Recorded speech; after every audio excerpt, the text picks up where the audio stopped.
you do?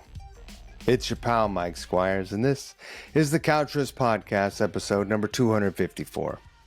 My guest this episode is Franz Stahl. Now, Franz, I met about 20 years ago in fucking Japan, of all places. He was touring as a guitar player for this guy, Jay, who was in a band called Luna Sea. It was a massive Japanese band.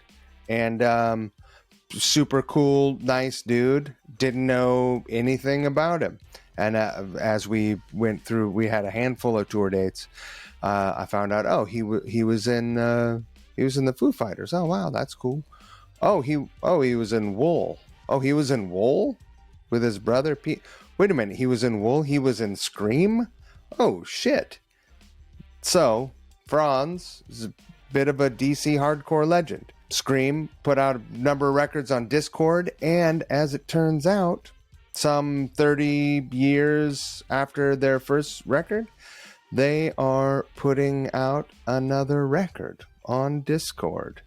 So this fall, if you're listening in the future from now, that'd be 2023. The fall of 2023, Scream will be releasing DC's Special, an album that was recorded at Inner Ear, which is a bit of a legendary DC recording studio, sort of the Dischord hub, and features a load of sort of DC punk all-stars, which is super exciting. And they were the last band to record at Inner Ear before it closed down. So all of this that's a bittersweet situation, but it's super cool that the last recording was something like this, you know. I had a super good after we stopped recording, the plot thickened, and we just found out so many other connections that we had, so many other people that we knew like really well, and that was a trip. So I'm so grateful that I got a chance to talk to Franz and get to know him a bit and collect some of his story for you guys to hear. There's a little bit of ambient noise. I'm going to try to clean that up before I publish it, but bear with me and the sound. So thank you, Franz, for coming and hanging out. I really appreciate it. If you are enjoying the Couchress Podcast or our cover song videos, which you expect to see Franz on a video in the future. I shared some videos with him and he was like, yes, absolutely. Please do support us at Patreon, patreon.com/couchriffs. Your support is what makes this podcast and those cover song videos happen. And every single cent that comes in to support the efforts of making this stuff happen is absolutely appreciated. Thank you very much. And it's needed more than ever now, and very soon will be crucial to the survival of this whole thing. So thank you very much. I would like to take this opportunity to thank Variety Coffee Roasters in Brooklyn, New York. Variety Coffee Roasters, as I said, is a boutique coffee roaster in Brooklyn, New York. They have a number of cafes in Brooklyn and in Manhattan. If you don't live in either of those two boroughs or anywhere near New York, go to varietycoffeeroasters.com. Follow them at Variety Coffee Roasters on Instagram. If you visit that website, you can buy their coffee. Imagine that. I drink it every single morning. No bullshit. Absolutely no bullshit. I drink it every day. I love it. I drink High Hopes. I make a couple of Chemexes every day. If you don't know what a Chemex is, you know what? I talk about this on the podcast so much that I'm going to make a video for Patreon about how I make coffee. I'm going to make a little instructional video on my morning ritual. Maybe I'll do it right after I'm done here, although I don't need more coffee. It's the afternoon. On the Variety Coffee Roasters website, you will find a subscription. Subscribe to their coffee. They'll send it to you every week, every 2 weeks, every month, as much as you want. You want 1 12-ounce bag? You want 5-pound bag? Whatever. They'll send it to you. Go buy a t-shirt or hat or some shit. Thank you, Variety. You guys keep me going, and I appreciate your support. You guys are rad. We're getting into the episode now. Don't forget the golden rule. Yeah, everyone knows the golden rule. Treat people the way you want to be treated. Imagine how great the world would be if that was the baseline of how everyone behaved. Just don't be a dick. Sounds amazing, but I still love my 50. Oh, I see what you're saying. Sure. A JCM 800, a 50-watt JCM 800 is hard to beat, but that OR50, I've owned a few orange amps, and that is my favorite orange amp. Or maybe, top 2 or 3 amps I've ever owned. Wow. No, I like it a lot. I haven't taken, between you and I, although everybody will know, it's not necessarily mine, but it's here for the time being. I can use it. The guy has a million of them. It's no big deal. Danny Orange. Pardon? Belongs to Danny Orange. Yes. So what I'm saying is, I won't be taking it on the road, but I play it here. Got it. The 50 watt will go on the road here in the States, and then Europe is, back line, whatever. For sure. I'm so happy to see you. I know. Welcome to Couch Riffs. Couch Riffs, yes.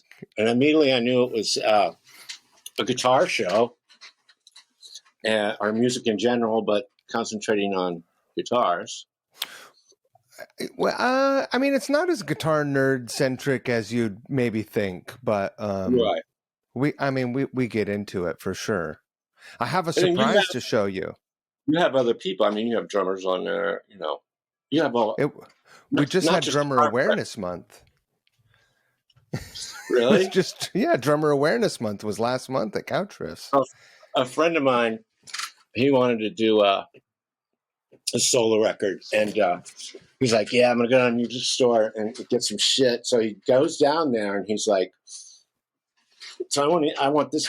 I'm doing a solo record, and I'm a drummer. I want this. I need a bass. I need a guitar. Oh, I want to do some keyboards." And the guy was like, "This is fucking Burger King, dude. The music store is down the street." Little drummer joke there. Did you hear about the bass player who locked the keys in the car? No. It took the drummer 45 minutes to get him out. Hey, yo. Oh. Did you hear about the drummer who was so distraught about his bad time that he threw himself behind a train? No, I did not. Hey, yo. I have a surprise for you. Yeah, what's the surprise? Check this out. You might have one of these, but after the tour that we did together, for people who are listening, 22 years ago, we toured Japan together. It's hard to believe it was 22 years ago, but it was 22 years ago. Yeah. And look, we still we're 40. A lifetime ago. But a few months later, maybe it was more, I don't know, maybe it was a year. Jeff Rouse and I were back there with Loaded again. We went to a bookstore, and look what I found there. Wow. Have you seen these? It's just a picture book, a coffee table book? It is a picture book, and there are amazing pictures of all of us in here. Not me as much as the people at the famouses, but there's photos of you in here with Jay and why didn't they send one to us? What the fuck? I don't know. Fucking Ray McVeigh probably had something to do with it. Probably, bastard. Ray. He probably got a commission on it. I see Ray when I'm in London. Right. But what would have been to give the band members a copy? Who knows who? I can't read anything in it. I didn't even know how much it cost. I just gave him my debit card. Right. I don't know how to do that stuff. Of course, it's a lot easier with smartphones now. Who does the forward? Is there a forward? It's probably in Japanese. Yeah, Everything but is in Japanese, man. imagine that. Right. I'm Well, gonna yeah. fucking email those guys. Hey, I saw the Firewire 2001 tour book in a bookstore. Where's my Burn, copy? Seven Cities Burn. There's some really great shots in there. They have the Anyway, best titles for things and the best titles for T-shirts. uh, The best shit the on T-shirts, the and a lot best of it has to do everything. with is the fact that they cannot pronounce the word. And a lot of people are like, "What?" That like an American or English speaking person, like, "The fuck is that? What does that mean?" You know, and it's like, well, it kind of means nothing, but it sounds fun to them to say it. Yeah. And I'm trying to think of an example. My only example would be their bands, their names, like the Michelle Gun Elephant means Right. absolutely nothing, but it's fun for them to say. Well, Now, what about obviously, you? they're a pop band and they were into the Dam. That's where they got it, Machine Gun Etiquette. And What they couldn't about rip that. Yola Tango? I mean, Yola Tango is an American band with a Spanish name that doesn't mean anything, Exactly. but it sounds So, great. but it sounds great, which is fine. I'm just saying. It's just, if I could remember all the stupid T-shirts I'd seen in my time there. What is It's, the you know, a lot neighborhood in Tokyo that you want where the kids are dressed wackadoo and that's where you? Harajuku. Oh man, what a time! And it's obviously, if you remember, it's famous for like the Elvis Sunday or whatever. I imagine it's around his death or birthday. They all dress up like Elvis and listen to 50s music, but it's where all the I would say all the goth people with goth Japanese lovers would hang out and anime, and you saw Is the it? I wildest. mean, it's beyond goth. It's like it makes Marilyn Manson look like Madonna. Right. Well, I think it's a little bit, like goth and anime. I'm sure that has something to do with it. Their Yeah, own take on. that was my Yeah. first trip. Was That it? tour was my first trip to Japan, and I just remember we had pyro on that tour, one shot of pyro a night, and there was Did, that did you? first night in the arena in K Hall, I think, and the curtain opened up, and this was my first experience looking out from a stage. I'd played bigger shows outdoors, Right. festivals, and that kind of thing. It was my Right. first experience looking out from a stage at an arena crowd, which recalled all of these emotional childhood memories from looking at gatefolds at Kiss Alive and just like there's a famous Metallica Absolutely. thing. Right. A Cheap Trick. Just the best. We played at It, Budokan. God. I got Who to play there before the Stones played there because they wouldn't let Keith in because of his drug charges. you what? Wait a minute. Come again? I played Budokan with Jay. We played Right. Budokan on New Year's Eve. New Year's Eve. Wow. It was insane, and Jay pulled out all the stops, dude. They had from the shoulder up, a lifelike of Jay sitting in a chair on a rising platform, and it rose up above the crowd at the start of the show and exploded. And that was What? my first. Yeah, we had all kinds of pyro, these towers. There's a video of it. Oh, I'm gonna go seek that out. Dude, you want to get nerdy with guitar and technical stuff. He used a CD, a tape machine for backing Hmm. stuff, for Right. special funky sounds or some voices or even some bass stuff when he was, I don't know, smoking a cigarette, whatever.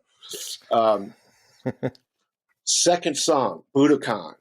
What does it hold? 15,000? I don't know. Second song, fucking DVD goes down. There's And no backup synced. there's nothing. And it's quite involved. It was pretty CD heavy as far as his performance. The guitars, bass, drums were all live. Everything else was him and the CD. And that thing went down, and I've never seen people start running so fast. But it was so embarrassing because, Scotty and I, we come from America, we come from DC, and we're just like, let's just roll into another, let's just jam, whatever. Jay would not play. He stood there and just started shooting the shit, saying whatever he was saying, blaming it on somebody, maybe, I don't know. And you know what the feeling's like when shit like that happens. You feel like the emperor's, with no clothes. I felt like I was completely naked. And I was just like, dude, we rehearse these songs over and over again. We don't need a backing tape. Or just go into a jam while they do this.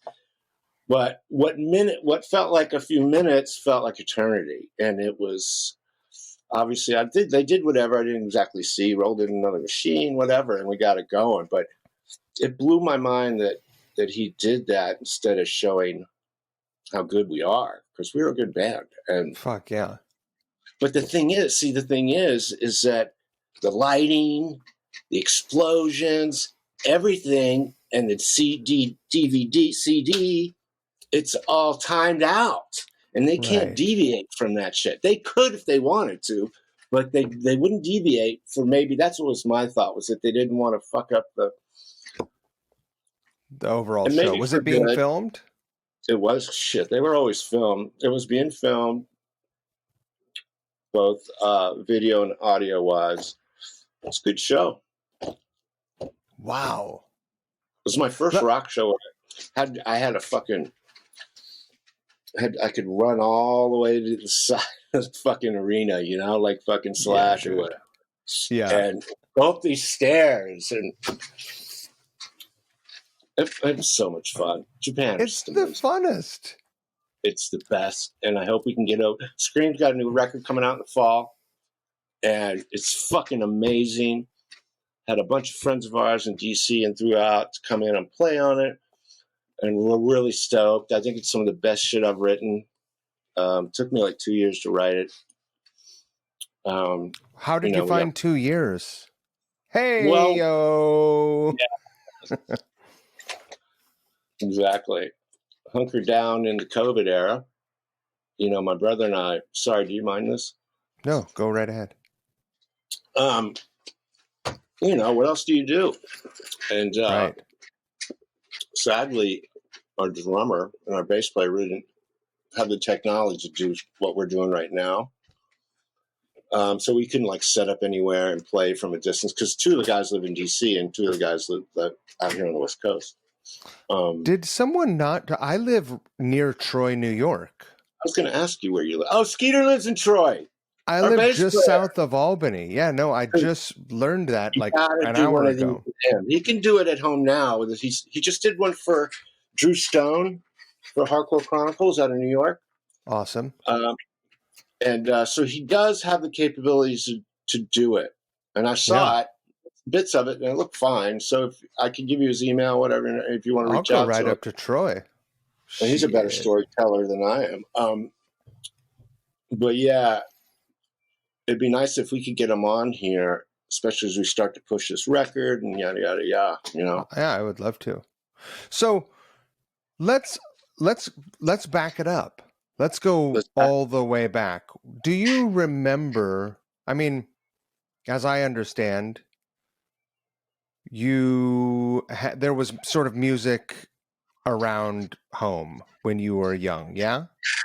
Absolutely. Our father, Pete, and I, who's the singer in Scream, we're brothers, and our father managed bands in the 60s in DC. Right. And the band was called The Hangmen. And they had a several-year run, and then they broke up and went on to be like Struns and Ferrara and this other band called Graffiti. So we were always around music. Our dad used to take us to shows at P Street Beach in Washington, D.C. And my brother was a little older, but I was, I don't know, what was I, 6, 7, 5? And they would open up for bands like, Jefferson Airplane and fucking Doors and all this crazy stuff. So it was around us from an early point. And, when we would watch these shows, we obviously like, wow, I want to do that. And I'm sure that's where it comes from. And, early on we had that record and we were getting singles and playing them on my mom's stereo. And it all started from there, kind of like an introduction through our father. Right. And I'll leap forward. There's a tie-in to that period to our recording of the latest Scream record, but we can get into that later. Awesome. But that's where it kind of all started. As far as music. Why were you gravitated to the guitar and not any other instrument, do you suppose? I don't know, but my mom used to come in and yell at me for jumping around on the bed with a tennis racket because I'd be sitting there doing guitar. And right. I obviously saw drummers, guitar players, bass players, and singers. I don't know why I gravitated to the guitar. Maybe it was my God. I mean, how can I ever afford to get all these drums? I don't know. Yeah. It probably had a lot to do with the guy was out front, getting a lot of attention, and his sound was crucial. I just went for that, I guess. Were you a Kiss fan as a kid? I couldn't stand Kiss. I thought, they're just ever. And I don't. Not even as a kid. I'm really surprised how a lot of the punk rock kids see him, friends of mine see them. And they're just a novelty act. I'm not saying they're not good musicians.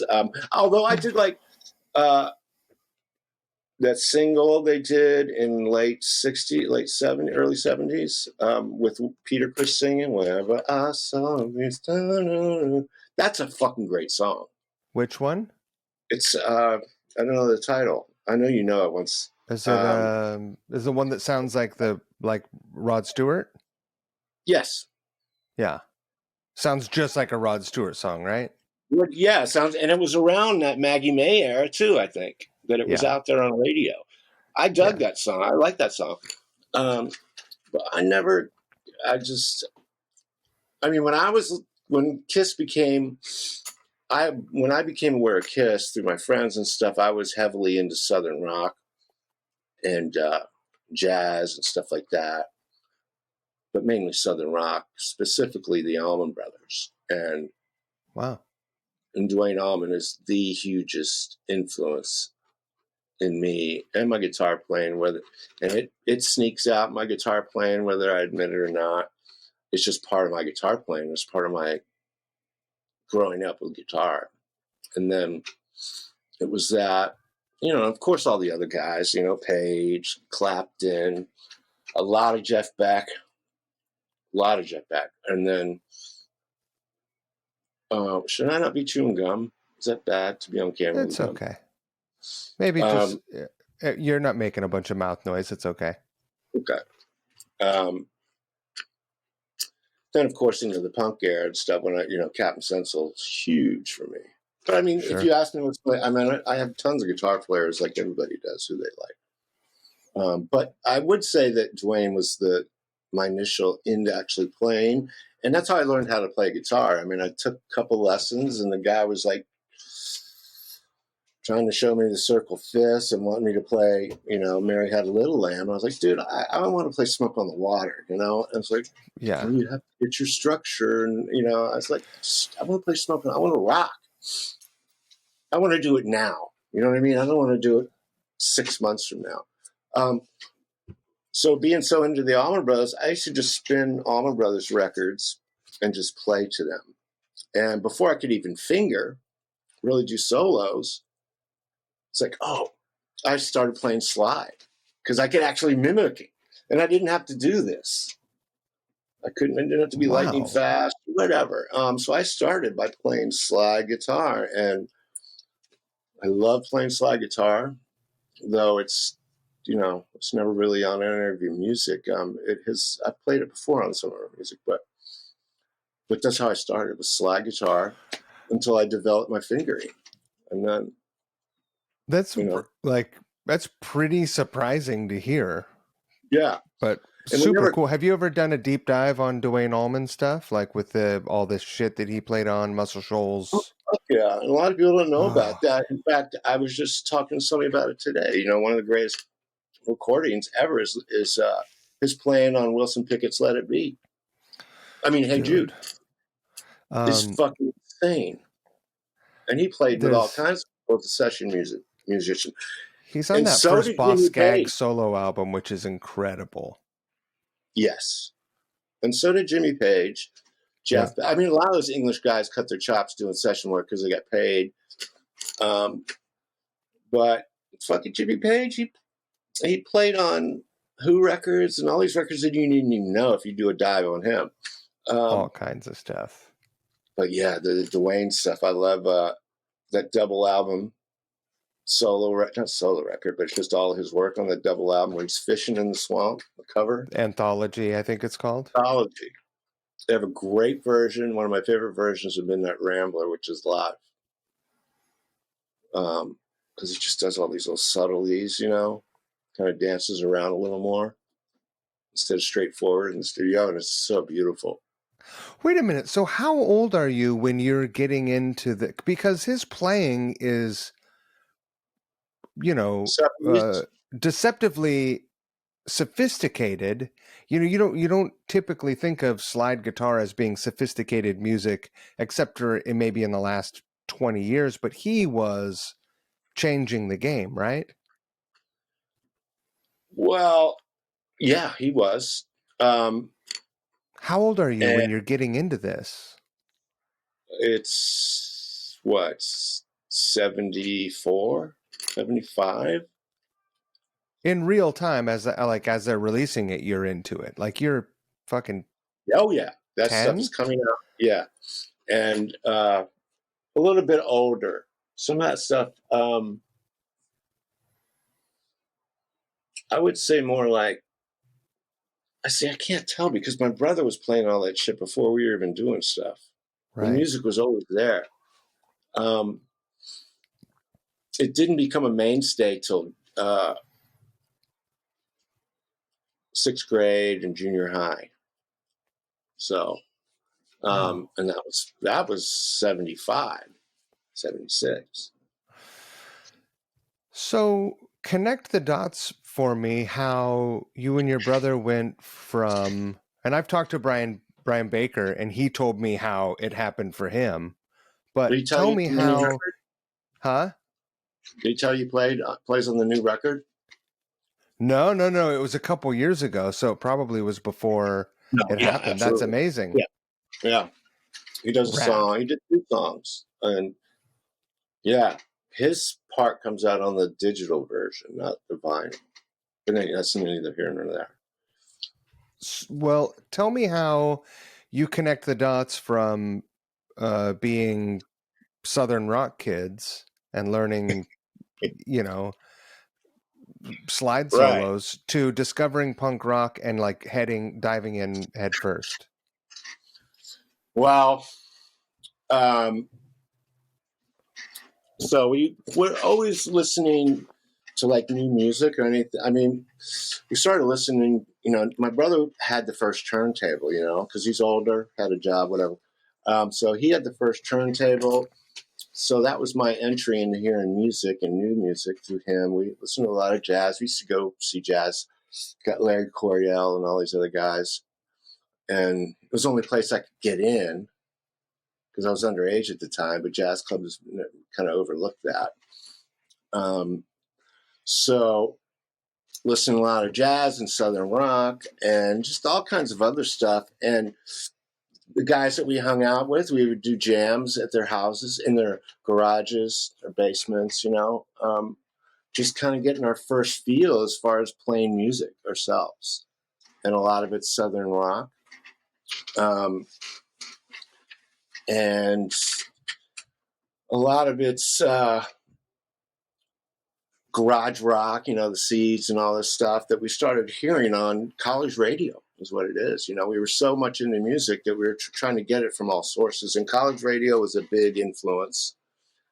And WHFS in DC, they were playing stuff, what they called the new wave that was coming out of England. And, the Jam. That was my first record. And that was the first record I physically bought because I thought the cover, when I looked at the cover, I said, "Oh, it looks like a punk rock band." And I'd never even heard the music before. Right. And then lo and behold, they're not like a real, like an English Sex Pistols or GBH. They're fucking mod, fucking kind of band, if you want to call it that. Right. And definitely had the look of a mod band. So I'm into that. We're hearing Buzzcocks. We're hearing all this garage rock, out of that station in Chicago. It's like WGBH, I think. And that's one of the best places at the time to get music was college radio and these little small time things that you could pull in. So basically, we started jamming, playing those songs in our basement. And Scream had about 4 or 5 Scream houses. And one of the last Scream houses that we had, was by the high school, and we started having parties in our basement. And actually, it was like one of the first Scream houses. And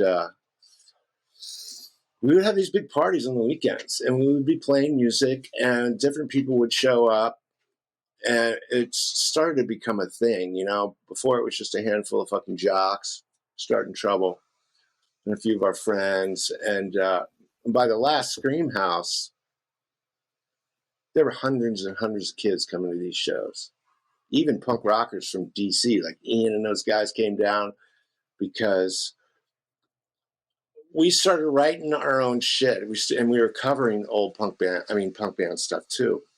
And actually, when Scream started out, Pete wasn't involved at all. It was me, Skeeter, and Kent. We all went to high school together. And Skeeter and Kent and I started, struck up a friendship because of the music and stuff like that. So it was Skeeter and Kent and I. And Pete really, well, we already have a bass player, guitar player, I'll sing. So that's how Pete started singing. And at that time, Skeeter had been going downtown to like Madam's Organ in a 930 club and starting to see these bands, these punk rock bands. Started seeing the Dischord bands in the early iteration of those bands. And he would come back and say, "Man, dude, we got to fucking, And at the time, we never even thought about doing a live show. We were doing these parties and hundreds of kids were showing up. And I mean, it was something we wanted to do, but we really didn't have that avenue to do it, And then we did some recordings, sent them to Ian, and he ended up coming to one of those last Scream House shows. And it was huge. And I knew it was like getting out of hand because I started seeing letter jackets of kids from high schools that were miles away. Right. So, and some of the Dischord crew came down, and we got a show at Woodlawn, which is a high school in Arlington, and all the guys came down to that and saw that, and then we were able to start booking shows at 9:30. But yeah, it wasn't until I would say like Skeeter kind of turned us on to this stuff. And of course, the radio station that we were listening to was also starting to filter and all that. I mean, not the DC music, but the English punk and just punk from other places and the new wave and AC/DC. I mean, when I was in high school, kids hated AC/DC. They thought they were punk rock, and it totally blew my mind, but whatever. It's the best. It was before the Back in Black record. Right. They couldn't fill 100 people at a club in the United States at the time. Yeah. In the context of your career, the shift from doing the house parties to doing shows in DC doesn't seem like a huge leap probably, but in the moment, at that time, it must have felt like a massive leap. Absolutely. And in all contexts, it's like going from a basement where the floor is filled with fucking beer and all that shit, and my brother laboring through whatever PA they had there, from us going to a stage as monitors. I wouldn't say that for HB Woodlawn, it was a high school, but like 930 Club, the Dirty 30. Going from that to a stage as monitors. Was that intimidating, or were you excited about that?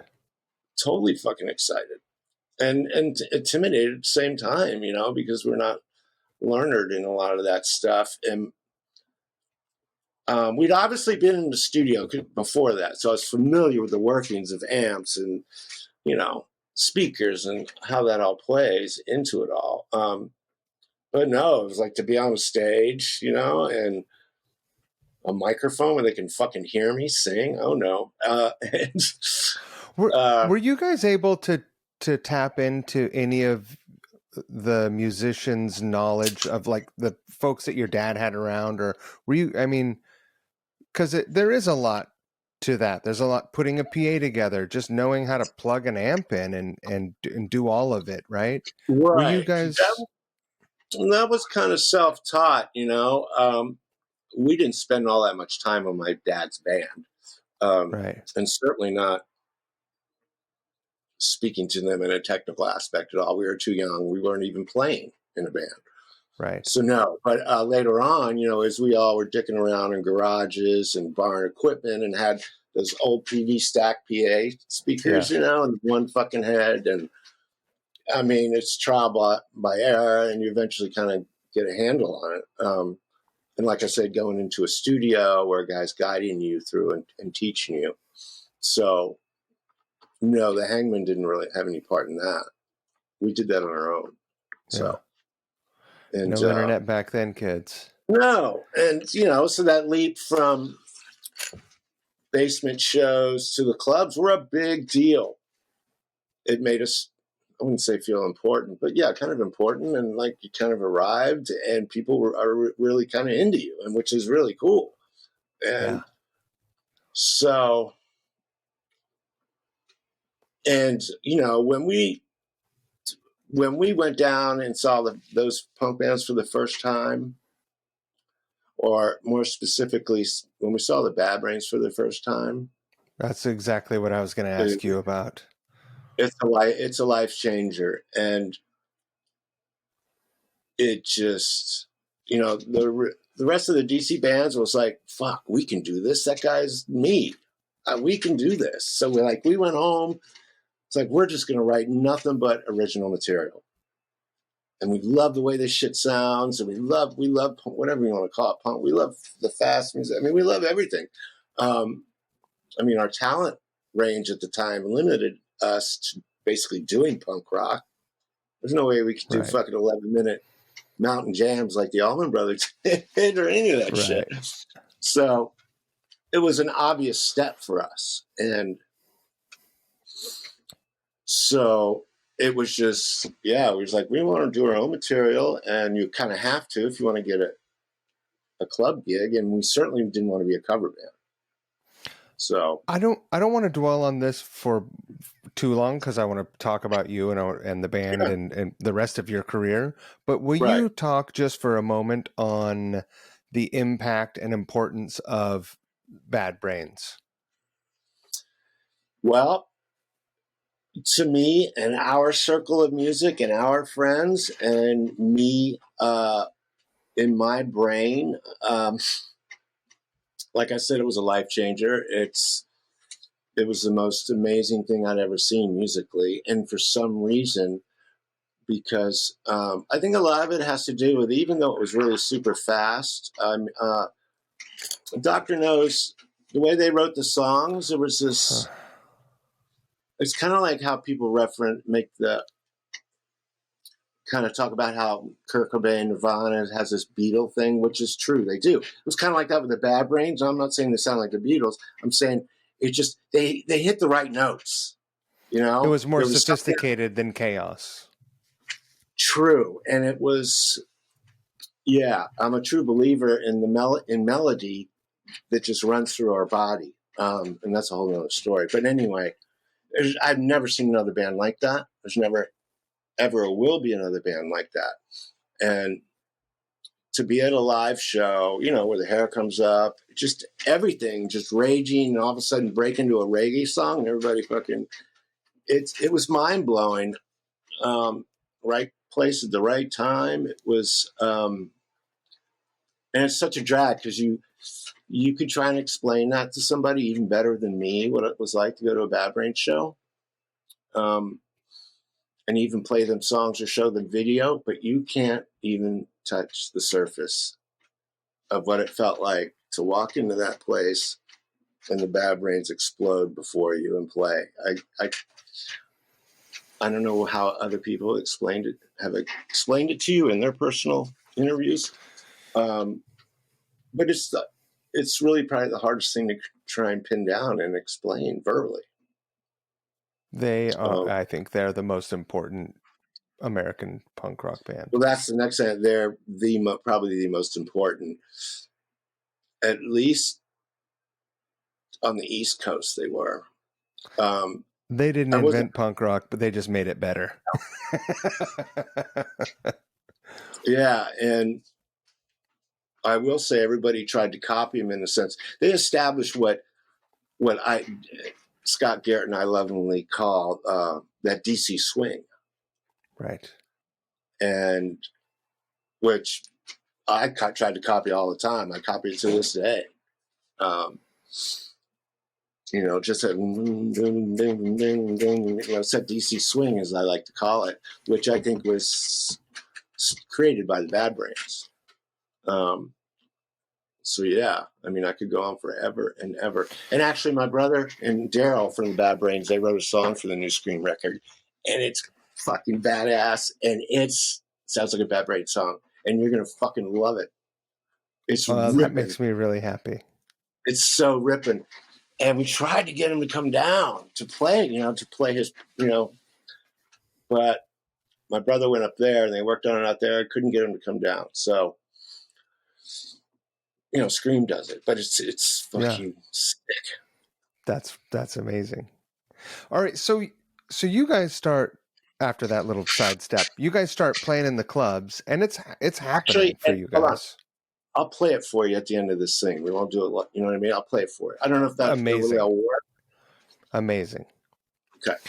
So you guys start playing club shows, and you're on top of the world, I have to assume. But you're doing the young kid punk rock thing. It's right. Well, it was just we started doing the shows, and a couple of the other punk bands were going out of town to do shows. So we just went through their connections because that's what we wanted to do. We wanted to tour the United States. Never even thought about going to Europe yet. I'm sure it was in our minds. So we just, got those promoters' numbers, started booking our own shows. And actually, funny enough, the first show we did out of town, one of the first shows, was with the Bad Brains at CBGB's. And we did a few shows with them at CBGB's, and it went at 9:30. I mean, they drug us up to New York to play with them, but the only reason why we ended up playing with them is because they needed a van to get to New York. So you want to but it still was like, you don't have to twist our arm. I mean, it was a mutual thing, obviously. So, and there was a network, if you're familiar with the network back in the day, with Maximum Rock and Roll, all other fanzines, because kids back then, we all communicated through fanzines. We didn't have phones, no internet. You book shows on a payphone. Get yourself Thomas Guide. Your Thomas Guide. You got your illegal credit card numbers from the back of Maximum Rock and Roll, who listed, Chevron, everybody. And that's what we did. We started reaching out to all these people, and they started booking Scream, and we got into a van and started hitting, the United States. And actually early on, we wanted to go to Europe. And the first time we went to Europe was, 86, 85?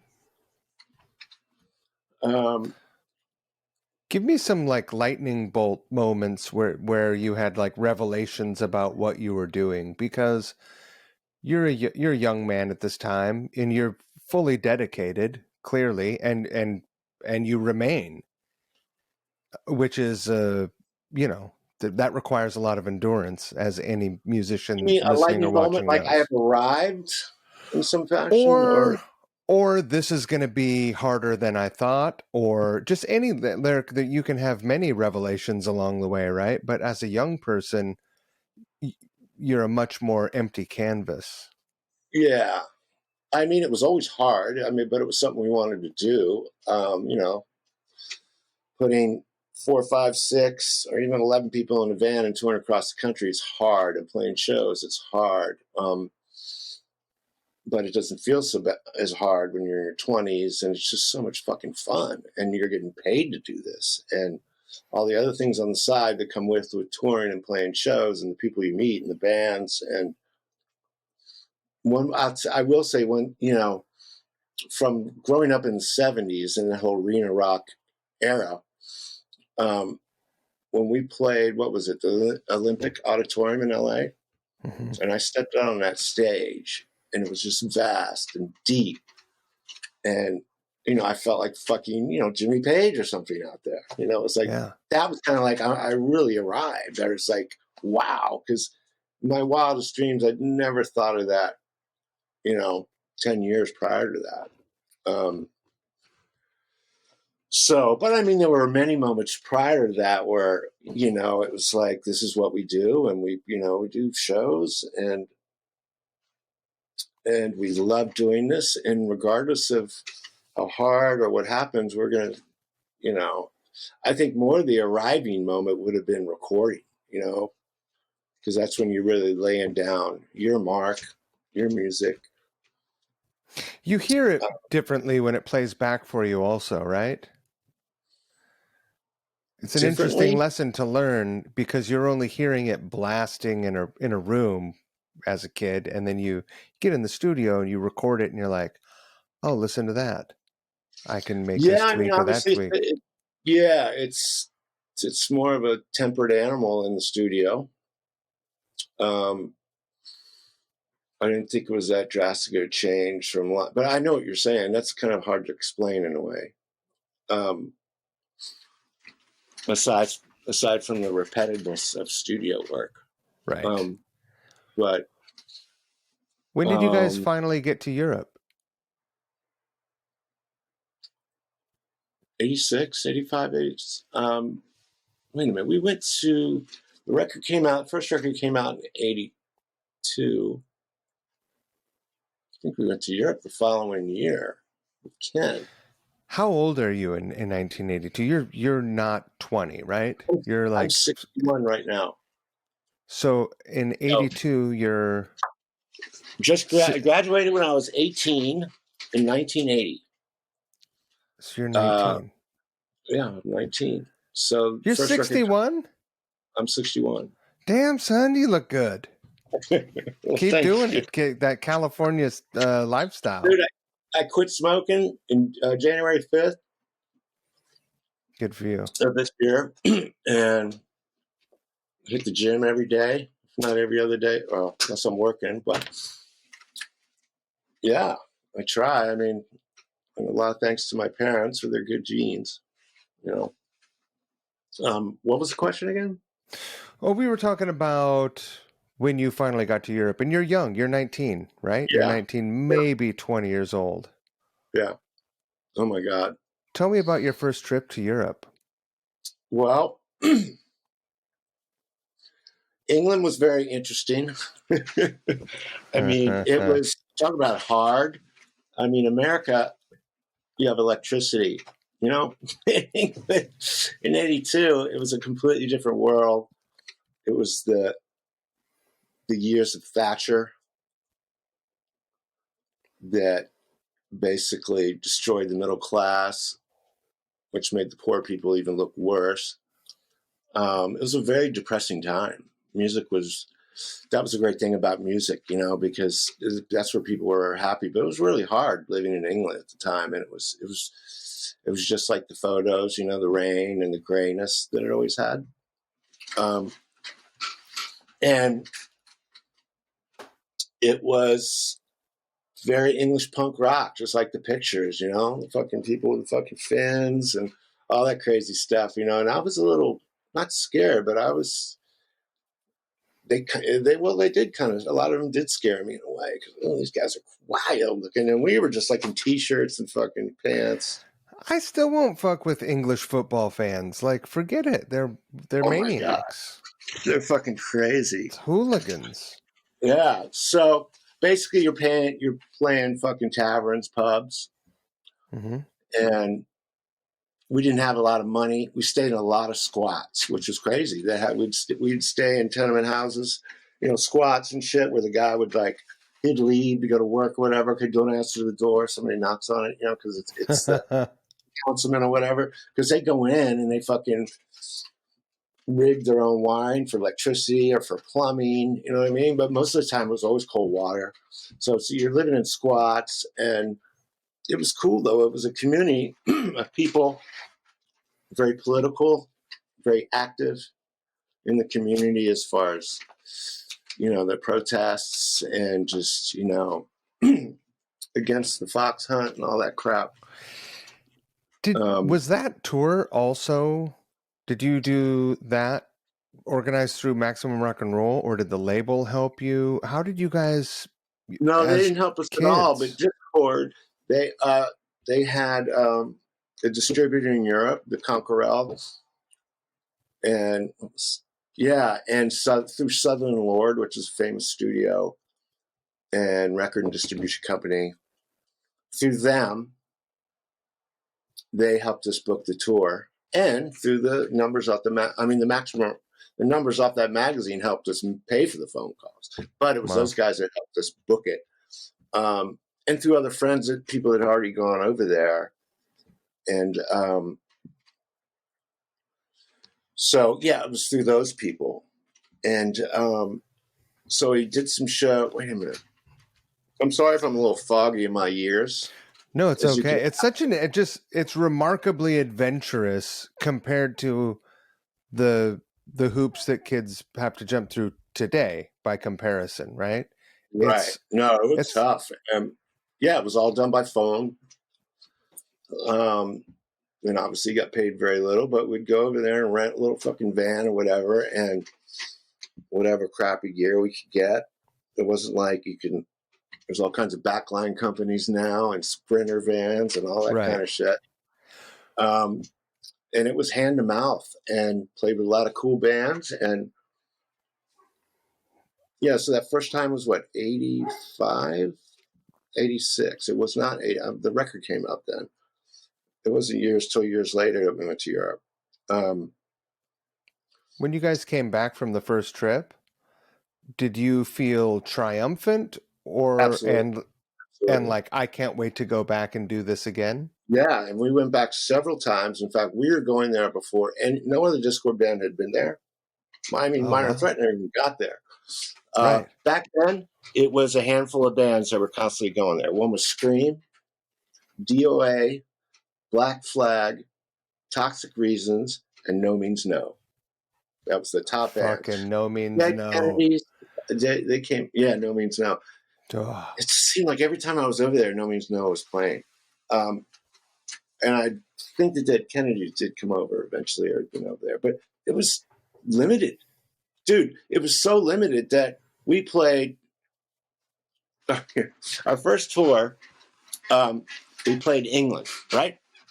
And for however many shows we did, so we're going to England, and we get to cross the ferry, get to passport control in Calais. Mm-hmm. The guy looks in the van. He's like, "Where's the girl?" We're like, "What are you talking about?" So inadvertently, Skeeter had hooked up with this friend of his the night before in England. And he used to always be late, whatever. So he's scrambling to get out to meet us in time, and grabs her passport instead of his. Oh, no. Yeah. So the first show of Scream's career in the continent, in Europe, Skeeter couldn't play. He had to get on a ferry, go back, and get his passport.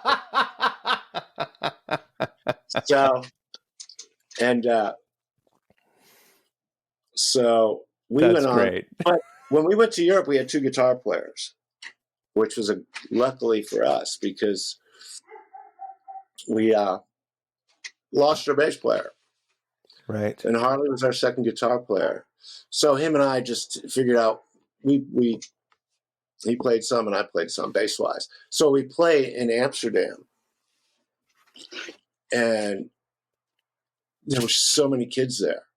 And it had nothing to do with who liked the band. It was the fact that they were so hungry for all these bands that had been reading about in fanzines. You know what I mean? Right. And so any band that comes over there, you're guaranteed an audience. This is when we met the Italian contingent, these guys from Pisa and Bologna, who to this day are our friends. I mean, we have so many friends over there. But this small group of people, those people had driven 18 hours to come see us. Wow. That's amazing. Yeah. It's insane. You'd never find that in the States. And that's because they were so hungry to see fucking Dischord band, number one, punk rock band, number two, or whatever you want to call it. And the scene. And Europe was so amazing back then. It was hard, but it was amazing. I mean, now it's all corporate. You do with promoters. McDonald's. You play festivals. I mean, you still do club shows, but it's just so, in a way, it's better. But that experience is the most wonderful experience I've ever had in my life. Going through Europe, everybody had their own currency, living with the people in squats, and being a part of the whole mentality and the whole reason and purpose for punk rock, and and what they did for their community. It was just so fucking cool, and it's hard to explain, the majority of them were vegans, and they would cook. You'd stay in a fucking squat, cold water for showers. They would make you dinner. They'd make you dinner every day that you were there. Big old pot of mystery meat. It was a vegan dish, and they would, so that, and we just met the coolest people, and they were part of there was a whole circuit throughout Europe, through Italy and Germany. Played the craziest places in Germany. And we played there so many times, all over fucking Germany. I had so many experiences there. But anyway, so we did that show, and then Skeeter came back the next day, and we went on and did the rest of the shows. But back then, traveling in Europe is unknown now. It's completely different. Right. When we first played Italy, we played just one time in Italy, and we got lost. And when you get lost back then, what you do is you go to city centrum. It's where the train station is. Yeah. It's where the drugs are. It's where the hookers are. It's the city center with the huge maps everywhere to tell you where to go everywhere else, because you didn't have a Thomas guide. Certainly couldn't read an Italian Thomas guide. But I guess the road numbers are all the same. But anyway, we get there and we call the guy, we're lost, blah, blah, blah, blah. We'll be right down. Follow us. You hear us ring, ring, ring, ring, ring, ring, ring, ring, coming in. It's like it's like 10 modded out mopeds. It was crazy. It was like quadrophenia. Right. They followed us, and we just followed them all the way to the venue. What else? Just crazy experiences going through East Berlin, and we played there before the wall fell down. We played there after the wall fell down. Crazy experiences going from in Yugoslavia before it was split up into Slovenia and Croatia and all that shit. How many did Wool get over there as well? Oh yeah, we got there as well. That's why I'm trying to confuse a little stuff. We went over there with several times. Faith No More. Mm-hmm. Did a tour with Rage and L7. And then our own gigs, obviously. We went over there and did club shit. Touring Europe is amazing. There's nothing like it. It's not like it was. You had some good runs over there. Oh, man. And you made a lot of money. You made more money, too. Right. Over there, it was like, you play in the States, people really will have to want to see you, or the opening band or other bands. They'll come to the show. In Europe, they'll just come to the show anyway, because that's their form of entertainment. They don't have fucking MTV whatever, they're just they're social people way more than Americans are. So they would go to shows because it's a social thing to do. Right. So we could go to Germany. I mean, dude, we went over there one time. We did 24 shows in 27 days. Wow. And yeah. Not bad. Yeah. And we did that, kind of tried to do that every time we went over there. We would go over there for weeks, 4 or 6 weeks, 2 months. And the reason why we could do that is because we had made those friendships with people that stayed at squats. So we aren't doling out for hotels and shit. And we would get a hotel occasion, but that's an extreme luxury. Even when you were on the bigger tours, you would go stay in the squats. Is that right? Bigger tours with what? Like with Wool? No. Yeah. We didn't really do any big tours with Scream. There were really no festivals back then, not catering to punk rock. There were a couple. I don't even remember which one. They really weren't. Where was I can't remember the largest place I played in a Scream in Europe back in those days. It might have been, yeah. How did you go from playing in Wool to playing with Jay? Because did those two gigs butt up to each other? No. No. Wool had already broken up, if I remember. 96. Yeah, because 96 was around the end of Wool. I mean, I definitely wasn't playing with Wool when I did Japan. Yeah. And so obviously I'm dicking around in LA trying, working and trying to figure it out what to do. And at that time, Ray McVeigh was in Hollywood doing a record with this guy, Jay. And Scott Garrett is a good friend of mine, played in Jay's band, he was the drummer in the recording.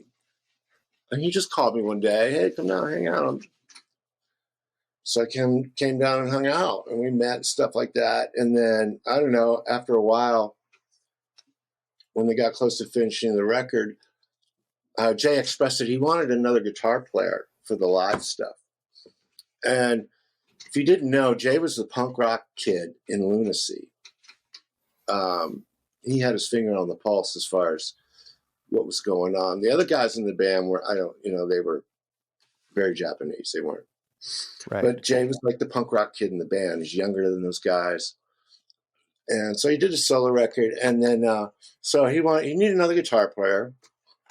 And I'd been coming down there, and, Scott told him who I was, who I used to play with, yada, yada, yada. And like I said, he was a punk rock guy. I was into the Minor Threat, all those bands. And so my name got thrown in the hat. And, I hung out with him a couple times. I didn't have to play. I didn't even play. Right. You just hung out. I didn't have to rehearse, jam with him. Right. And then, it's like, well, when I get back to Japan, we'll make a decision. And at the time, I'm still working in the film business. I was on a job, and I got a call from Moria, their manager. Saying, I'm Franz, we have decided we want you to come to Japan. I still remember the moment too. Right.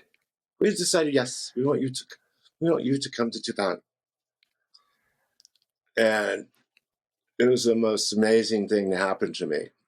And will you explain to people, because I'm guessing that 110% of the people listening do not know who Lunacy is or Jay.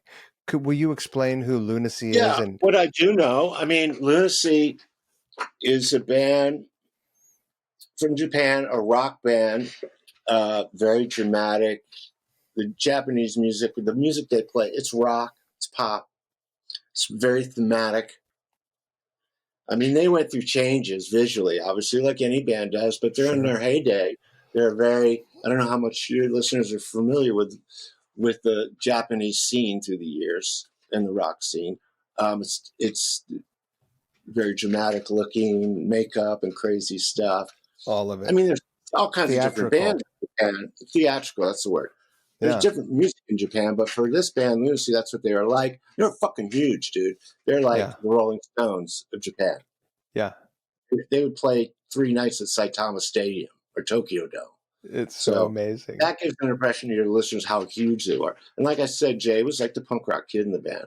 He was like the Duff McKagan of the band. There you go. Exactly. He was the Duff McKagan of Lunacy. And at one point, I mean, I imagine he'd been writing these songs all the time or for a while and wanting to do something on his own. And it was kind of getting to the end of the band's lifespan. And they didn't break up, though. They took a hiatus. And Jay was like, I'm going to do my solo thing that I've been wanting to do. So he does that. And that's why, well, I guess he would have done the record in 96. And then in 97, I come over there and tour for the record, that record. Is that when the Budokan thing happens? No, the Budokan didn't happen till later, 2002? No, it would have been, let me see, it ended in 2005. Yeah, it was 2002, 3, 4, 5. Yeah. It wasn't 2005. So that's who Jay is. And so I got into this tour. And it was just going to be a one-off. And even though it was just a one-off, I was over there doing that tour. And at the time, my brother was tour managing the Foo Fighters. And I'm in my hotel one day. Pete calls me. He's like, hey, dude, just want to give you a heads up. There's some stuff going down. I think Pat's going to be leaving the band. So you might be getting a call from Dave. I'm like, all right, cool. Of course, I'm getting extremely excited. And sure enough, Dave calls me. He said, Pat's leaving the band. You want to come join the Foo Fighters? I was like, you don't have to twist my arm. Right. I said, I just let me, like when? Because I had to finish out these obligations with Jay. It's just not right now. It's blah, blah, blah, blah. Like, cool. All right. Well, let's connect when I'm done with this, and we'll talk tomorrow, whatever. So then the J tour ends. Wait a minute. This call comes to you while you're in Japan? Yes. On tour. Oh, wow. I mean, at this point, you're riding a fucking tsunami. You're in Japan on tour, and Dave, so it's not like like Dave Grohl, the stranger, calls you. Right. But still an amazing opportunity while you're touring Japan. You're like, pfft. Yes. And I certainly know that the Foo Fighters are at a completely different level than what Scream ever attained, or even more. The closest thing to Foo Fighters for me was Jay, because we played huge places. It was all mapped out and scheduled, and we had pyro, we had, you know what I mean? It was the real deal. Absolutely. It was like being in the Foo Fighters, but a Japanese version. Exactly. Yeah, I don't need to tell you. But for your listeners, it's pretty much the same level.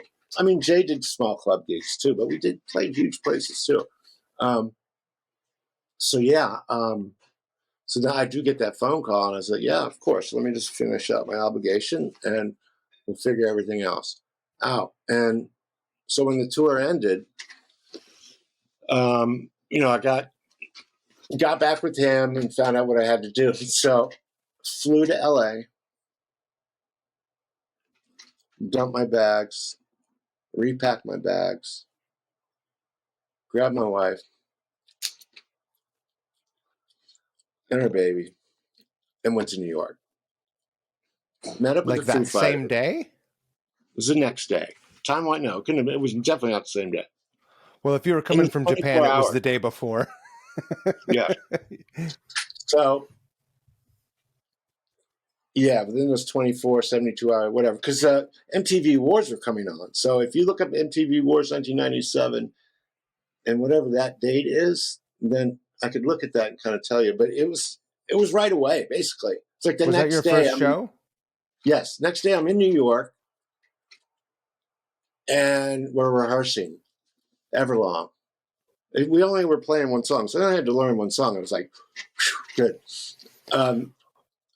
But still, it's under, the pressure of the setting of the performance sort of equals that out. Right. I mean, the fact that it was only one song was a great relief. I mean, obviously, we couldn't have done a whole show. We had to have more days to rehearse. But anyway, so yeah. So then we rehearsed the fuck out of Everlong. The next day, I'm on the fucking roof. I'm on that roof of Radio City Music Hall. It's like, hey, here's our new guitar player, Franz. And Pat even introduces me and leaves. And then we rock that song out. And Wow. it was insane.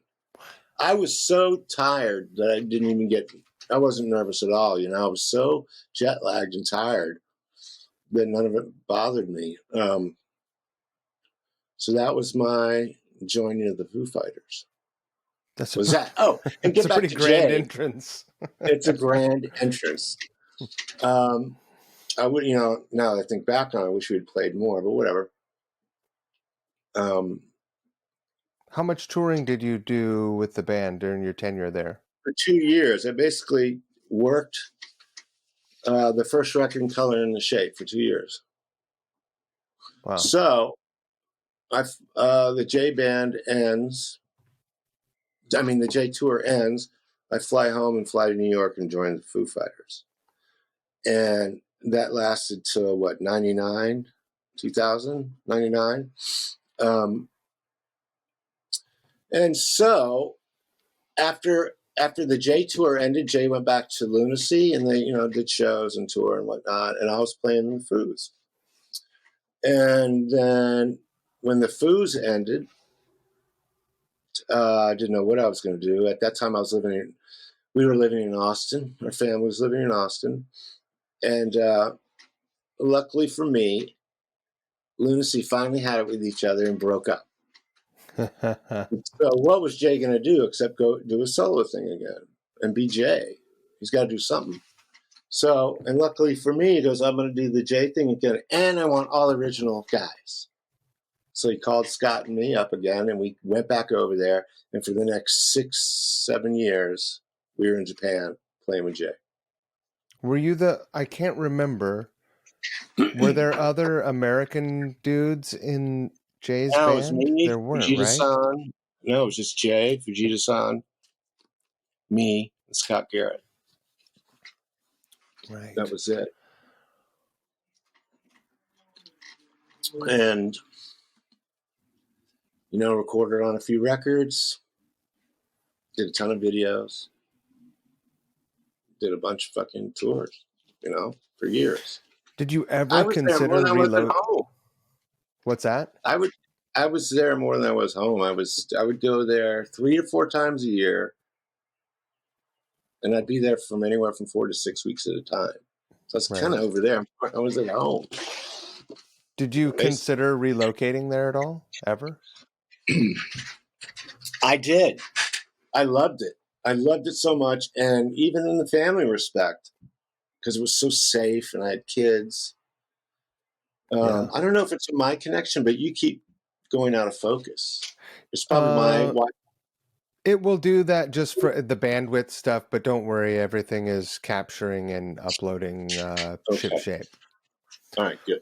I just didn't want to add on your end. What was I going to say? What were we saying? You were talking about the possibility of relocating at that time to Japan. Yes, because I love Japan. My kids love Japan, especially my daughter, and it's such a safe place for kids. How cool is it that you got to take your family there as well? Like you were operating at a level that was possible. Oh, it was wonderful. It was, they got treated like royalty. And one thing I didn't tell your listeners was, like I said, Jay comes from this huge band, Lunacy, and he's a huge rock star. And so when he started the Jay thing and we come over, it was totally Beatlemania. I was chased down the street so many times. Yeah. It was crazy. Now that dissipated later on because, as I told you before, Scott and I we're Americans, and, we come from the punk rock circles, the rock circle, and we're Americans. We want to hang out, go to the bar and have a drink. And they didn't want us to do that at all. Yeah. Because that's the whole Japanese rock star mystique is not to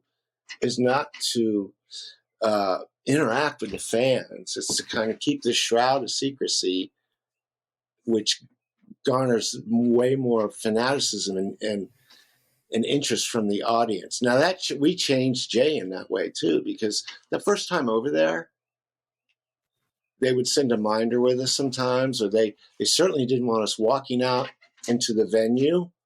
Right. While the crowd was coming in. It was unheard of from them. They said, we don't want you to do that, but it's okay if you want to leave the venue and go out, buy a pack of smoke and just walk around because, I'm in fucking Hiroshima. I want to see what Hiroshima is. No doubt. But, it was one of those times early on that Scott and I went around. And I specifically remember coming out the back of the place, the club, and walking around the corner. As soon as I walked around the corner, we come up to the front of the theater. And there's just a mob of people hanging out in the park because the doors aren't open yet. And like fucking lemmings. I see like one person look up. They see my fucking crazy bleach blonde hair. It's like, oh, Franz. Oh, Scotto. And it was like lemmings. It was like, oh. And another one, oh. And they all started running toward us. Yeah, man. And I was a little taken back from it all. And so Scott and I started running down the street. And then this whole mob was running down behind us. I kid you not.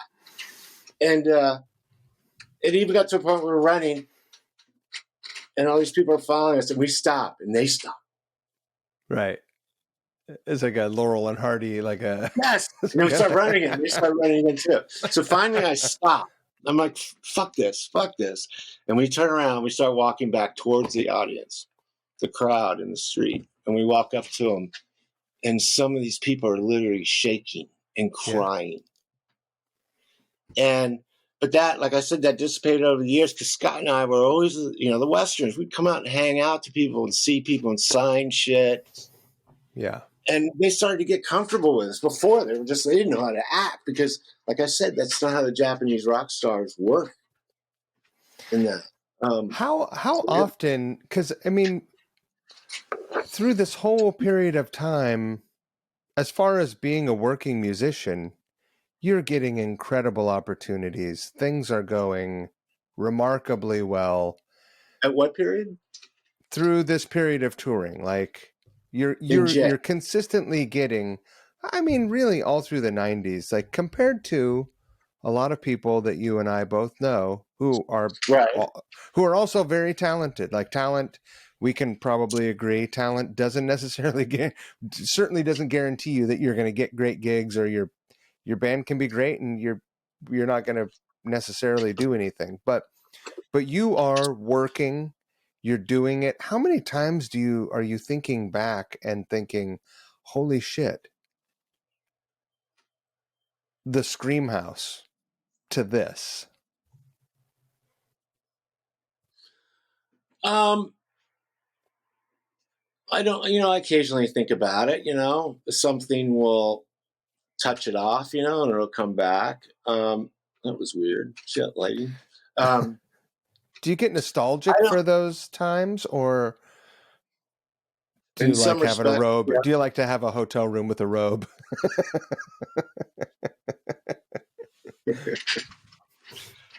Well, that's a silly question because, of course, you would like to have a nice fucking bed and you betcha all that. But there's something to be. What I also learned to speak languages too by standing in squats and interacting with these people on a daily basis every day. You don't get that when you're isolated in a hotel. And aside from the creature comforts of a hotel, I don't like hotels because you're isolated and That's probably one of the first things that sets off that me thinking about the old days is when I get into a really nice hotel. It's all great, except for the fucking $25 burger on room service, and it's all great and stuff like that. But you're out of the loop. You don't get to learn shit that we learned, and they would take us places, and you get to learn about the city that you're in and the fucked up shit about the city. Or Shorty! you could be like, great, I'm in Buenos Aires, but it doesn't matter. It's like being in a green room. It could be anywhere, right? Your hotel Yeah, could it be could be anywhere. anywhere. No, it could be anywhere. And yeah. It also comes up a lot, obviously, in interviews or talking to people or reminiscing with friends from that, that I run into that were part of it or lived in that town or were there or whatever. That's usually the only time that I think about, those times. Yeah. You are still busy and active outside of making and doing Scream stuff. You do stuff. I mean, are you at home? I'm I at hear your home. dog. Yeah. Um, Whatever. you Shorty. you have a studio set up. I What do you do. do? What are you doing? I What are you can't pick working on at my iMac home? up to show you, though. I can't turn my iMac around. I'm not doing much right now of it, but I was doing a lot of it at the other house, or at last house, from basically 2005 to 2012. But I was doing a lot of stuff for film and television. I was working with a few music supervisors. I have a ton of director friends because I work in the film business. In the film business, I'm a teamster. I drive all sorts of vehicles. Mm-hmm. I'm a teamster, but I'm also, which is local 399. I'm local 44 as well, which is IATSE, and that's for set deck. So I as a hyphen, I still do that. I'm either driving or dressing a room, a place. So I Mm-hmm. do all that. So, and I've been doing that forever, on and off. When I was in band, and not at all when I was in the Foos or, with Jay. But I'd do Jay tours and come back and get in the business. But so, yeah, I know a lot of people in the film business, specifically directors, friends that I would befriend, and I was doing a lot of music for them, for bidding for spots. I do music for their spots, trying to get a job. I was aligned with Evolution Music Partners, which was a company. I had an agent, and I was doing music through them. I mean, like a Music Soup. I did a bunch of music for Duck Dynasty. You remember that show? Sure. That, and my agent was also licensing Scream stuff. We got the Scream movie, Scream 2, or whatever it was. Wait a minute. When you worked on Duck Dynasty stuff, were you able to tap into your love for Slide? Were you getting in Absolutely. it? No, absolutely. Fucking. He called me and said, "Dude, I need and it was always like, I need him by tomorrow." But not in this case. It's like, dude. So what I need now, he says, I need 5 or 6 Southern rock style songs, like kind of Skinner. I was like, dude, no problem. And I got almost probably 24 hours. And I was even luckier with that one because once I got one, when they he submitted it, it was at the same time it went to Marathon Month, so it was played 24/7 for Oh, the that's entire month, nice. That's and he nice for used the all my songs. mailbox. Dude, talk That about keeps mailbox money. that moisturizes the mailbox. Yeah, so I've been going on. I was doing that, really hard hitting it for a while, and then it kind of dissipated for many different reasons. I want to get back into it. I mean, we still license music. We still get hit up for that. I want to create more. But one thing was that I stopped doing that because a director, a friend of mine, and we started on this musical, and it was almost going to happen. I mean, we had producers from England. I had the biggest lawyer in New York, theater lawyer in New York for a short period of time. Did you finish it? It's the music.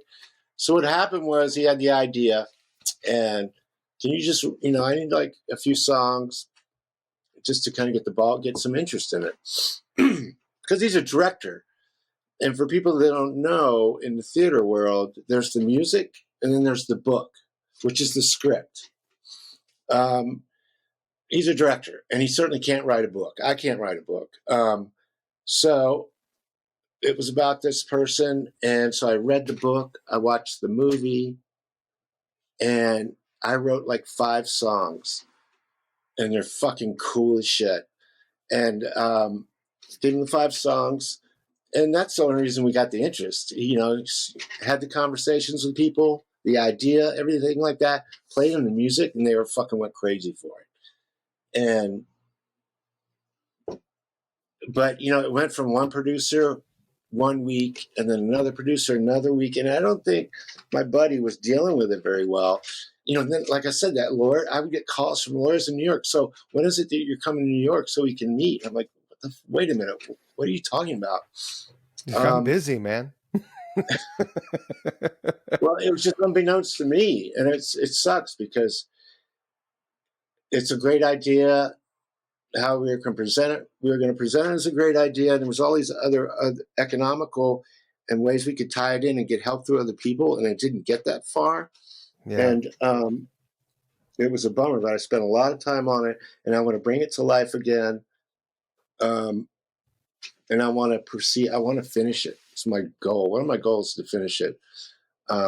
It's just a very cool idea. And the songs are strong, but it got to the point where, they wanted to hear some new material. I'm like, dude, I'm working. I have a day job. I have to work. And he had to be procured, which never happened, was not, some money.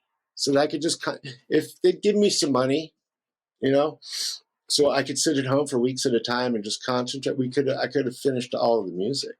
Sure. But he kept hopping from producer to producer. And then once he found out, I had to take a crash course in theater production. I got this big book, and I was taking some courses, just how it all managerially and everything else that goes with it, like who does what and the percentages. Because, at some point we're going to get to contracts and stuff like that. And, the director wanted, because it was his idea, he wanted 50% of the music. And I was like, whoa. And then after I was reading through this book, I got the lowdown on everything. And it turns out, the director gets the least out of everybody. Basically, it's the guy that writes the music and the guy that writes the book. And once that became more apparent to him, it was bumming him out, really. Sure. But all of that shit could have been worked out. Right. I told him, I can give you more music. I need couple weeks to do this, but I need to be able to pay bills. So you need to get some sort of advance. There was not even an amount, said. It was just, you want music, then I got to be able to concentrate 24/7. And he couldn't get that happening. Or I couldn't either, because I brought it up to these people several times. But when I told him about the percentage, he really started to get pissed off. And then it was like he lost interest and it went away. Right. And one of the last things was like, if you ever do this on your own, I'll fucking kill you. And I'm like, dude, this person is a public figure, Right. Just like they make movies about public figures. Tomorrow I could go do my own musical about this person. It's not a goddamn thing you can do. Right. And, he did have, it was a 3-act play, and he had his idea. We had the stage idea, we had that all set up, and I wouldn't take from that. Now I wouldn't take his idea. I have my own idea about it. But anyway, it's what an ambitious and exciting idea. Oh, it's so fucking cool. And just everything else about it, where my ideas about the stage production, and just, I had friends come in and help me. My good friend Tony Scalzo from the band Fastball, I sent him the song I did, and I said I wanted him to put some lyrics to it, and he just sent it back to me. He was just playing acoustic, and he sings on it and wrote the lyrics, and it's fucking beautiful. It's amazing. And it's like one of the best favorite songs of everybody that's ever heard the song. Like Skeeter's even, man, that's a hit. You got to put that out. And I mean, not that I cared about it, but I was just really excited about it. And it was something that was far from removed from Scream or any bands I'd been in. It was, it was kind of my thing. And it was something I was ready for because I'd been composing and doing stuff for film and television. I have a commercial reel. I still have that, but the website's down for now. I need to update that and redo it. But life gets in the way, You bet. I mean, this whole time you have a family. You have a kid. How many kids do you have? Two. I have a son and a daughter. My daughter's 24. My son is 20. He'll be 21 in July. And so there's truck driving to be done. Truck driving to be done, yes. That's or pass van where I do a lot of pass van nowadays. I don't have to hump couches as much as I used to. That's good. I just basically shuttle people from crew parking to set. Nice. And back and forth or wherever. I think it's impressive what a punk kid who remains a punk, like all of the different pies you've had your fingers in. I know. Go ahead, finish. It's impressive and it's admirable and inspiring. I hear what you're saying, and it doesn't go by me that I don't think about it. I feel extremely fortunate and lucky to have gotten all the chances that I've had. And mind you, a lot of it there was a lot of hard work in many, many years and sacrifices to do what I've done. And I feel proud of what I do know because I'm not a person with the gift of the gab, and really socially socially out there, like a lot of people, how they can talk their way into anything. I'm not fucking Stevie Vai or sing like whatever. Right. And so I've been very fortunate, very lucky. But I feel good about my musicianship, But you know what I'm trying to say. I know guys are in bands that just happen to be there, or just have good, can talk themselves into situations. Right. And, it's super exciting that there's a Scream album come out. Does it come out in the fall? Yes. Comes out in the fall on Dischord Records. And we recorded it there's the poster for it right there. Nice. And will there be touring? There will be touring. Excellent. We might do this show in June in DC for this a book that's coming out on the studio Inner Ear. I don't know how familiar you are with that studio or any of that stuff. But we do have a list of shows for Europe in August. And We're going over there with Pennywise and Me First and the Gimme Gimmes. And we're like hopscotching. It's us all the way through, but some with Pennywise, some with Gimme Gimmes. And then we're doing a couple, we're doing, I think, one off with just us. But the majority of it's festivals. The record took 2 years to make. And it was written during like the COVID era. It took me forever to write them, but I mean, had a lot of time to do it. And it was basically Pete and I working on it here in LA, because like I told you, two of the guys live in DC, and Pete would go to his room, his studio place, and work on vocals, and I'd be here figuring out songs. And once we got them done or whatever, demoed wise, I'd send them all to Kent Skeeter. And they would wrap their heads around those. And And then we had a Kickstarter program to raise money to go record at Dischord. Right. And as we were doing this, the idea for the record itself kind of became apparent to my brother. He had a kind of theme for it, but it became more evolved with us going to Dischord. Because later, we were to find out that the studio was being shut down and closed. So, and we ended up being like the last full record recorded there, the last record being recorded in our ear. Yeah. And we were like one of the first band. Our first record was done in Union, and the last record recorded there is us as well. And the idea was have a bunch, call out to a bunch of our friends and see if they wanted to come play on this record. That's why we named it DC Special. And, lyrically, a lot of the ideas come from us growing up in the city and the music around it, how it shaped our lives and our careers, as it were. And the ideas of music starting. DC was a big starting point for music coming to America to begin with, because you have the Potomac and then you have all those little inlets. And like the first bars were on the East Coast when they discovered America and people started to live there.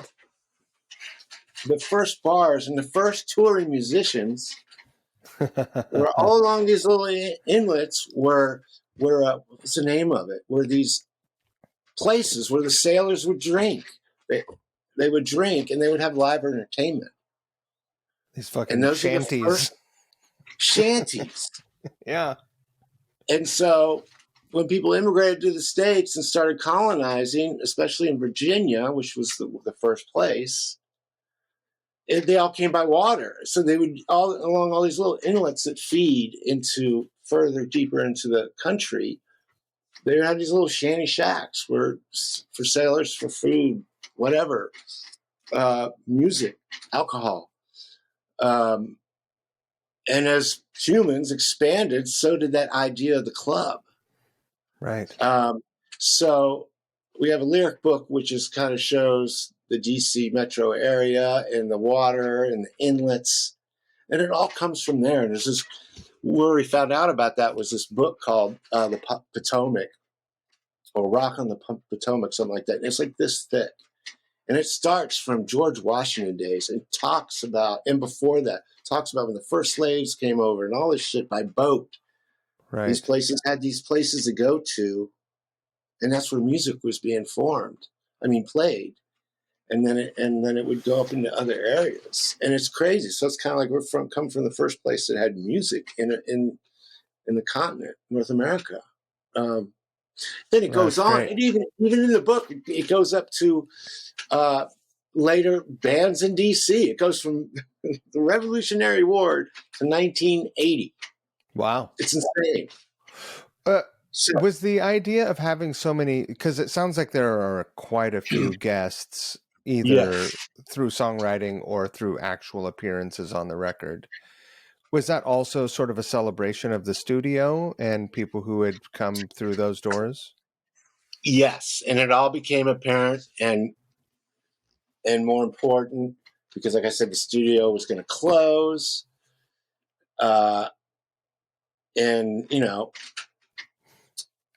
it was like us through lyrically and whatever, showing our roots and our appreciation and our whole upbringing and celebrating that by having the people that were a part of our lives, as many as we could get, to actually record the songs with us and make it a whole kind of thing. And then with the studio closing, it made it even more special and that's another reason why a lot of people did come down, because they heard the studio was closing, and it became this real special thing.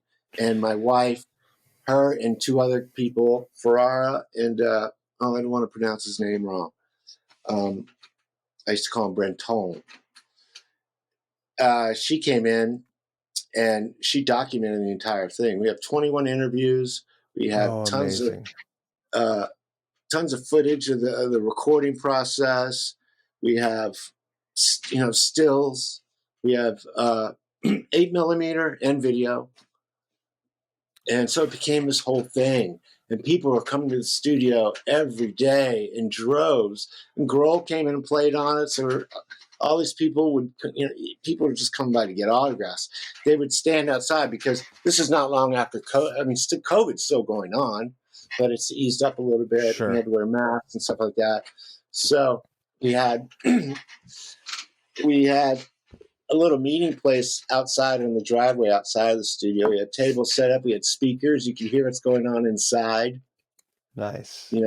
Yeah, with the playback and the What recording. an incredibly special but It's so bittersweet special. event No, that you guys were exactly. able to put together. This incredibly cool. Yeah, and I'm glad that she took footage of it. A lot of people did take footage of it. But this is kind of a project of hers, and she just now really, there's so much shit.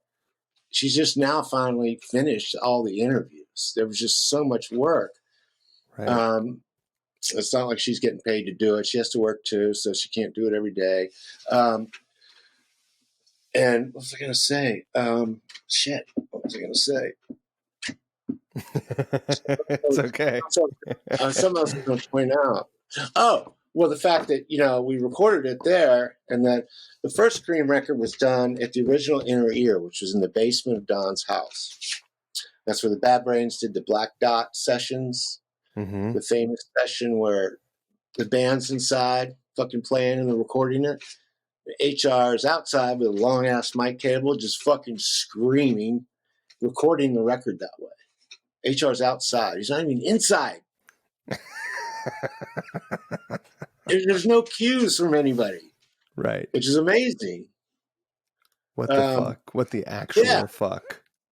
I know. It's a famous story. And so Scream did, a bunch of their recordings there and mixed it there. And when the studio closed past year, he just moved. He sold a bunch of the stuff, but he got a new board, and he wanted to do it back at his house again in a smaller fashion.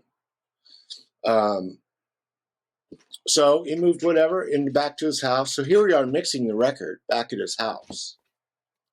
So where we did Scream's first record 45 years ago, whatever it is. Is that right? Yeah. And we did some of it there, and we did some of it out here at Mant Sound. Rob Schnapp, a good friend who did a couple of the Wool records, him and Tom Rothrock. But here was just with Rob.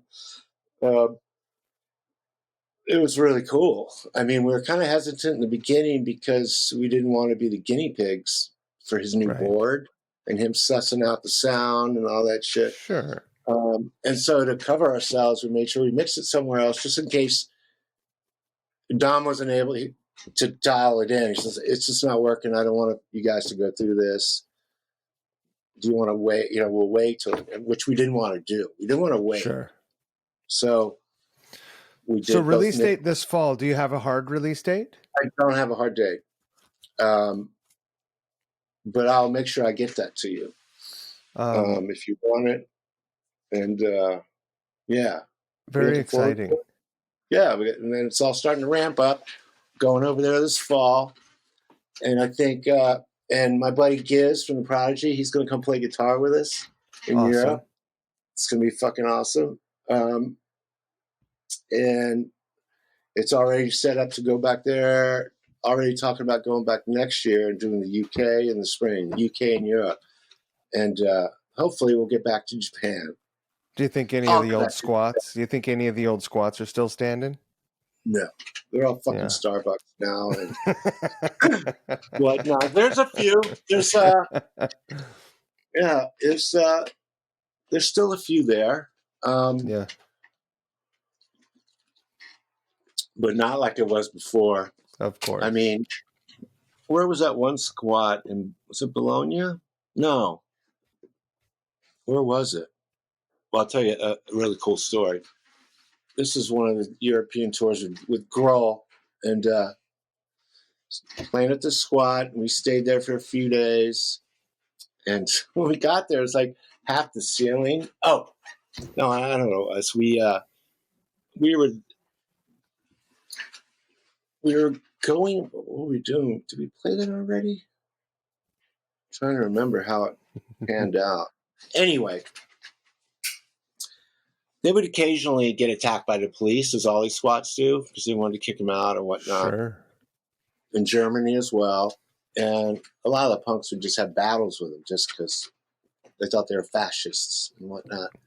Yeah. And which they pretty much were. And so we played this one squat. And it's like the day before or whatever. They got attacked by the cops, and the cops blew half the roof off. They threw bombs in there trying to roust them out. Jesus. So that night we played. It was beautiful. And I had this idea. The stars inside the room, the stars were beautiful. I had this idea, in the middle of our like 20 song, whatever punk rock set.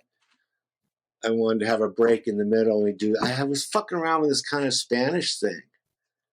And Dave got hooked onto it. He was digging it and started doing this thing. I was like, that's what we'll do.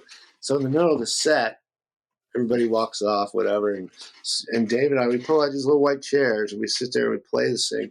And the only light bulb was like a stage. On the stage was part of the roof that was left. And then the ceiling that was gone, the moon was just coming through.